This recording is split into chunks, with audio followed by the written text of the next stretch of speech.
Bugun O'zbekistondagi Islom sivilizatsiyasi markazida Imom Motrudiy ilmiy tadqiqot markazi tomonidan nashr etilgan Zomin zaminidan yetishib chiqqan ulug' alloma Abul Husayn Peshog'ariyning mashhur Ismatul Anbiyo asari taqdimotiga bag'ishlangan ilmiy ma'rifiy tadbir o'tkazildi. Saidakbar Mo'minov tafsilotlar bilan tanishtiradi.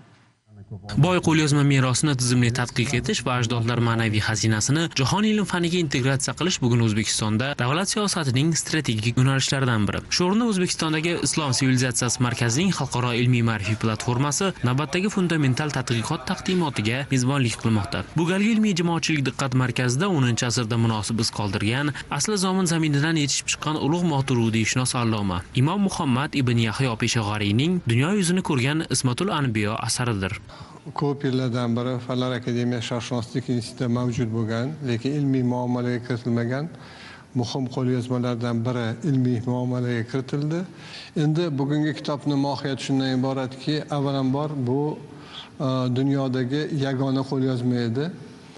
Uni yana bitta nusxasini Turkiyada mavjud degan bir farazlar bor edi, lekin olib borilgan tadqiqotlar natijasida bu fikr o'z isbotini topmadi. Ismatul Anbiyo asari din sotsiologiyasi va aqida ilmidagi fundamental manba. Muallif yashagan davrda muqaddas matnlarning faqat yuzaki ma'nosiga tayanib, payg'ambarlar sharafiga va maqomiga nisbatan asossiz shubha hamda tuhmatlar tarqatgan kishilarga mantiqiy va shar'iy raddiyalar berish zarurati tug'iladi. Peshog'ariy ayni shu tahlikali vaziyatda soflikni himoya qilib, aqlli va naqliy dalillar bilan payg'ambarlarning daxlsizligi, ismati masalasini ilmiy asoslab beradi.